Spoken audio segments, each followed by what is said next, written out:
नमस्कार दोस्तों, आप सभी का स्वागत है हमारे इस चैनल सिंधु ज्ञान शिक्षा केंद्र में। दोस्तों, हमारे इस चैनल के माध्यम से आपको प्रत्येक एक दिवसीय एग्ज़ाम जैसे कि रेलवे, बैंकिंग, एसएससी एवं अन्य स्टेट लेवल की परीक्षा जिसमें जीके, जीएस एवं करंट अफेयर पूछा जाता है, उसकी प्रिपरेशन करवाई जाएगी। और यदि आप हमारे चैनल पर इसी प्रकार के अन्य वीडियो देखना चाहते हैं तो आप हमारे यूट्यूब चैनल सिंधु ज्ञान शिक्षा केंद्र को सब्सक्राइब करें एवं फेसबुक पेज को भी फॉलो करें और उसके माध्यम से आप हमारे चैनल पर अन्य वीडियो आसानी से देख सकते हैं। तो दोस्तों, आज का जो ये वीडियो है यह है जीके स्पेशल से और इसका पहला प्रश्न है कि मन्नार की खाड़ी किन दो देशों को अलग करती है। पहला ऑप्शन है भारत व श्रीलंका, दूसरा है भारत व चाइना और तीसरा ऑप्शन है भारत व नेपाल, चौथा ऑप्शन है भारत व भूटान। तो बताइए इसका राइट आंसर क्या होगा। तो दोस्तों, इस प्रश्न का जो सही उत्तर है वह है ऑप्शन नंबर पहला। आगे बढ़ते हैं दोस्तों प्रश्न क्रमांक दूसरे पे कि संसार का सबसे बड़ा डेल्टा जो कि सुंदरबन डेल्टा है यह कौन सी दो नदियाँ बनाती है। तो दोस्तों, इसका जो सही उत्तर होगा वह है ऑप्शन नंबर पहला ऑप्शन है गंगा व गोदावरी, दूसरा है गंगा व ब्रह्मपुत्र, तीसरा है ब्रह्मपुत्र व ताप्ती और चौथा ऑप्शन है गंगा व यमुना। तो बताइए इसका सही उत्तर क्या होगा। तो इस प्रश्न का जो राइट आंसर है वह है ऑप्शन नंबर दूसरा। और इसी के साथ आगे बढ़ते हुए प्रश्न क्रमांक तीसरा है कि राष्ट्रीय स्वयंसेवक संघ के संस्थापक कौन थे। पहला ऑप्शन है बाला साहब ठाकरे, दूसरा है केशव बलिराम हेगड़े, तीसरा ऑप्शन है आचार्य कृष्णदेव और चौथा ऑप्शन है भीमराव अंबेडकर। तो बताइए दोस्तों इसका सही उत्तर क्या होगा। तो इस प्रश्न का जो राइट आंसर है वह है ऑप्शन नंबर दूसरा। और इसी के साथ आगे बढ़ते हुए प्रश्न क्रमांक चौथा है कि 1975 के समय आपातकाल की घोषणा कौन से राष्ट्रपति ने करी थी। तो सीधा प्रश्न है दोस्तों कि 1975 के समय जब भारत में आपातकाल लगा था उस समय भारत के राष्ट्रपति कौन थे। पहला ऑप्शन है फारुकुद्दीन अली अहमद, दूसरा है प्रणब मुखर्जी, तीसरा है डॉक्टर एपीजे अब्दुल कलाम और चौथा ऑप्शन है वीडी सावरकर। तो बताइए इसका राइट आंसर क्या होगा। तो दोस्तों, इस प्रश्न का जो सही उत्तर है वह है ऑप्शन नंबर पहला। और इसी के साथ आगे बढ़ते हुए प्रश्न क्रमांक पांचवा है कि लोकसभा के अस्थायी अध्यक्ष को कौन नियुक्त करता है। पहला ऑप्शन है दोस्तों प्रधानमंत्री, दूसरा है राज्यपाल, तीसरा है मुख्यमंत्री और चौथा ऑप्शन है राष्ट्रपति। तो बताइए दोस्तों इस प्रश्न का सही उत्तर क्या होगा। तो इस प्रश्न का जो राइट आंसर है वह है ऑप्शन नंबर चौथा। और आगे बढ़ते हैं दोस्तों प्रश्न क्रमांक छठे में कि भारत में सहकारिता समिति अधिनियम सर्वप्रथम कब पारित हुआ था। पहला ऑप्शन है 1920 में, दूसरा ऑप्शन है 1930 और तीसरा ऑप्शन है 1940, चौथा ऑप्शन है 1950। तो बताइए दोस्तों इस प्रश्न का सही उत्तर क्या होगा। इस प्रश्न का जो राइट आंसर है वह है ऑप्शन नंबर पहला, यानी कि 1920 में यह नियम लागू हुआ था। दोस्तों, मैं आपकी विशेष जानकारी के लिए बता दूं कि यह आपकी आगामी परीक्षा जैसे कि रेलवे, एसएससी और बैंकिंग जिसमें से आने वाली परीक्षा जैसे कि एनटीपीसी और ग्रुप डी उस एग्ज़ाम के लिए यह क्वेश्चन वेरी इंपॉर्टेंट होंगे। और दोस्तों हाँ, यदि आप हमारे चैनल पर इसी प्रकार के अन्य वीडियो देखना चाहते हैं तो आप हमारे फेसबुक पेज को फॉलो करें और हमारे यूट्यूब चैनल को सब्सक्राइब करना ना भूलें। हमारे यूट्यूब चैनल का नाम है सिंधु ज्ञान शिक्षा केंद्र। यदि आप यूट्यूब पर जाकर इसे सर्च करोगे तो आसानी से मिल जाएगा, वरना इसके लिंक जो है वह मैं इस वीडियो के डिस्क्रिप्शन बॉक्स में आपको प्रोवाइड करवा दूंगा। और अगला प्रश्न है प्रश्न क्रमांक 7वां, वेरा मंचिक कप किस खेल से संबंधित है। बताइए दोस्तों इस प्रश्न का सही उत्तर क्या होगा। पहला ऑप्शन है जूडो से, दूसरा है कराटे से, तीसरा है शतरंज से और चौथा ऑप्शन है दौड़ से। तो इस प्रश्न का जो राइट आंसर होगा वह है ऑप्शन नंबर तीसरा। आगे चलते हैं दोस्तों प्रश्न क्रमांक 8वां है कि अंतर्राष्ट्रीय तिथि रेखा किसे कहा जाता है। पहला ऑप्शन है 180 देशांतर को और दूसरा ऑप्शन है 190 डिग्री देशांतर को, तीसरा ऑप्शन है 160 डिग्री देशांतर को, चौथा ऑप्शन है 130 डिग्री देशांतर को। तो इस प्रश्न का जो राइट आंसर होगा वह है ऑप्शन नंबर पहला। और आगे बढ़ते हैं दोस्तों। 9वां प्रश्न है कि पतंजलि किसके दरबार में रहते थे। तो पतंजलि जो रहते थे दोस्तों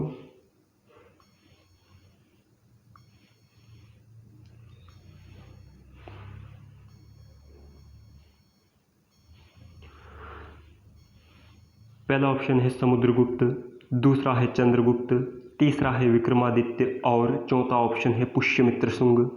तो बताइए इस प्रश्न का सही उत्तर क्या होगा। तो दोस्तों इस प्रश्न का जो राइट आंसर है वह है ऑप्शन नंबर चौथा। और इसी के साथ अगला प्रश्न है प्रश्न क्रमांक 10वां कि origin of species by natural selection नामक पुस्तक के लेखक कौन है। पहला ऑप्शन है चार्ल्स डार्विन, दूसरा है हुगो डी ब्रिज और तीसरा ऑप्शन है लेमार्क, चौथा ऑप्शन है मेंडलीफ। तो बताइए इस प्रश्न का राइट आंसर क्या होगा। दोस्तों इस प्रश्न का जो सही उत्तर होगा वह है ऑप्शन नंबर पहला। और इसी के साथ अगला प्रश्न है प्रश्न क्रमांक 11वां कि किसके बीच की औसत दूरी को खगोलीय एकक कहा जाता है। पहला है पृथ्वी तथा आकाश, दूसरा है पृथ्वी तथा सूर्य, तीसरा है पृथ्वी तथा शुक्र बुध और चौथा ऑप्शन है पृथ्वी तथा मंगल। तो दोस्तों इस प्रश्न का जो सही उत्तर होगा वह है ऑप्शन नंबर दूसरा।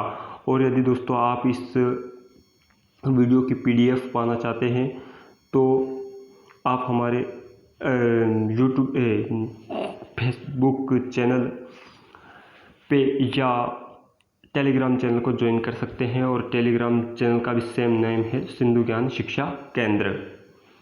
और आगे प्रश्न है प्रश्न क्रमांक 12वां कि भारत में पिन कोड का आरंभ कब से हुआ था। पहला ऑप्शन है 15 अगस्त 1972 को, दूसरा ऑप्शन है 17 अगस्त 1978 को और तीसरा ऑप्शन है 16 अगस्त 1952 को, चौथा ऑप्शन है 20 मार्च 1931 को। तो बताइए दोस्तों इस प्रश्न का राइट आंसर क्या होगा। तो इस प्रश्न का जो सही उत्तर है वह है ऑप्शन नंबर पहला। और इसी के साथ 13वां प्रश्न है कि USB का फुल फॉर्म क्या होता है। बताइए दोस्तों USB की फुल फॉर्म क्या होती है।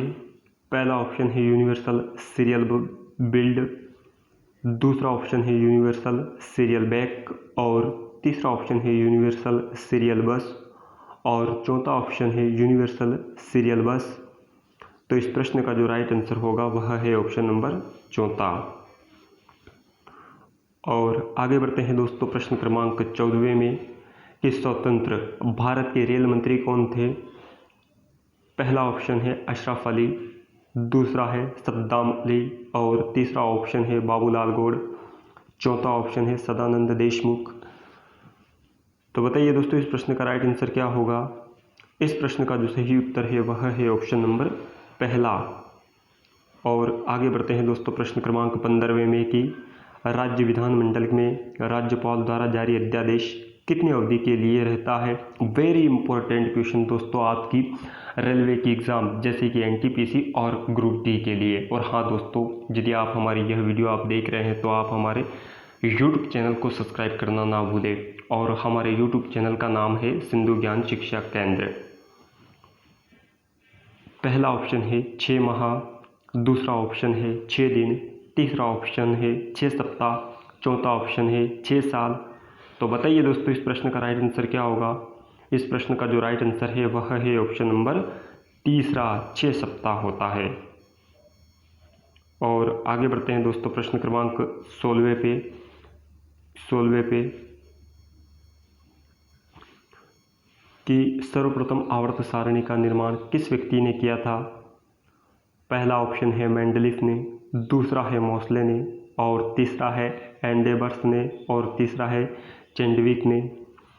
तो दोस्तों इस प्रश्न का जो राइट आंसर होगा वह है एंडेवर्स ने सर्वप्रथम सबसे पहले एंडेवर्स ने किया था। और इसी के साथ आगे बढ़ते हुए 17वां प्रश्न है कि किसे कृत्रिम बुद्धिमत्ता यानी कि आर्टिफिशियल इंटेलिजेंसी का पिता कहा जाता है। पहला ऑप्शन है जॉन मैकार्थी को, दूसरा ऑप्शन है विंटकर्फ को और तीसरा ऑप्शन है लैरी पेज को, चौथा ऑप्शन बताता है कि टिम बर्नर ली को। तो बताइए दोस्तों, इस प्रश्न का जो राइट आंसर होगा वह क्या होगा? इसका जो राइट आंसर है वह है ऑप्शन नंबर पहला। आगे बढ़ते हैं दोस्तों, प्रश्न क्रमांक 18वां कि हॉट मेल के जन्मदाता है रिड टॉम लिव्स, और दूसरा ऑप्शन है टिम बर्नर ली, तीसरा ऑप्शन है समीर भाटिया और चौथा ऑप्शन है सुकुमार। तो इस प्रश्न का जो राइट आंसर होगा वह है ऑप्शन नंबर तीसरा। प्रश्न क्रमांक 19वां है दोस्तों कि कंप्यूटर में कौन सी भाषा आर्टिफिशियल इंटेलिजेंसी ईमेल में प्रयोग की जाती है? पहला ऑप्शन है जावा स्क्रिप्ट, दूसरा ऑप्शन है सी लैंग्वेज और तीसरा ऑप्शन है HTML, चौथा ऑप्शन है पोलोग्रा। तो दोस्तों इस प्रश्न का जो राइट आंसर होगा वह है पोलोग्रा। और आगे बढ़ते हैं दोस्तों, प्रश्न क्रमांक 20वां कि बायोस का पूर्ण रूप क्या होगा? पहला ऑप्शन है बिल्ड इनपुट आउटगोइंग सीरियल, दूसरा ऑप्शन है बेसिक इंकजेट आउटपुट सिस्टम, तीसरा ऑप्शन है बेसिक इनपुट आउटपुट सिस्टम और इसी के साथ चौथा ऑप्शन है बेसिक इनडायरेक्ट आउटगोइंग सिस्टम। तो इस प्रश्न का जो राइट आंसर होगा वह है ऑप्शन नंबर तीसरा कि बेसिक इनपुट आउटपुट सिस्टम। और दोस्तों इसी के साथ आगे बढ़ते हुए प्रश्न क्रमांक 21वां है कि भारत में सर्वप्रथम अंतरिम सरकार की स्थापना कब की गई थी? पहला ऑप्शन बताता है 2 सितंबर 1946 को, दूसरा ऑप्शन है 2 अगस्त 1946 को और तीसरा ऑप्शन है 2 दिसंबर 1946 को, चौथा ऑप्शन है 2 नवंबर 1946 को। तो इस प्रश्न का जो राइट आंसर होगा वह है ऑप्शन नंबर दूसरा, पहला। और 22वां प्रश्न है कि भारत में सूचना का अधिकार कब लागू हुआ था? पहला ऑप्शन है 12 अक्टूबर 2006 को, दूसरा ऑप्शन है 12 अक्टूबर 2007 को और तीसरा ऑप्शन है अक्टूबर 2008 को और चौथा ऑप्शन है 12 अक्टूबर 2005 को। तो दोस्तों इस प्रश्न का जो सही उत्तर होगा वह है ऑप्शन नंबर चौथा कि 12 अक्टूबर 2005 को लागू हुआ था भारत में सूचना का अधिकार। और आगे बढ़ते हैं दोस्तों, प्रश्न क्रमांक 23वां, विश्व कर्क रोग या कैंसर दिवस कब मनाया जाता है? दोस्तों यह पहला ऑप्शन है कि 4 दिसंबर को, दूसरा है 4 फरवरी को और तीसरा ऑप्शन है 4 अगस्त को, चौथा ऑप्शन है 4 नवंबर को। तो इसका राइट आंसर क्या होगा दोस्तों? इस प्रश्न का जो राइट आंसर है वह है ऑप्शन नंबर दूसरा। और 24वां प्रश्न है कि अर्जुन पुरस्कार किस वर्ष से शुरू किए गए थे? बताइए दोस्तों इस प्रश्न का राइट आंसर क्या होगा? और यदि दोस्तों आप हमारे इसी प्रकार का वीडियो जो कि स्टडी की जीके से है और उसमें 1 लाइनर आंसर और 1 लाइन में ही क्वेश्चन के साथ मैंने डिस्कस किया है ताकि आपका कम से कम समय लगे, मैं अधिक से अधिक क्वेश्चन करवा सकूं, तो आप हमारे चैनल पर जाकर वह वीडियो आसानी से देख सकते हैं। और नो डाउट कि मैंने अपने चैनल का नाम कई बार आपके सामने प्रकट किया है कि सिंधु ज्ञान शिक्षा केंद्र है। तो बताइए इस प्रश्न का राइट उत्तर क्या होगा? पहला ऑप्शन है 1961, दूसरा है 62 और तीसरा 64, इसी के साथ चौथा है 1964। तो बताइए इसका राइट आंसर क्या होगा दोस्तों? इस प्रश्न का राइट आंसर है ऑप्शन नंबर पहला। और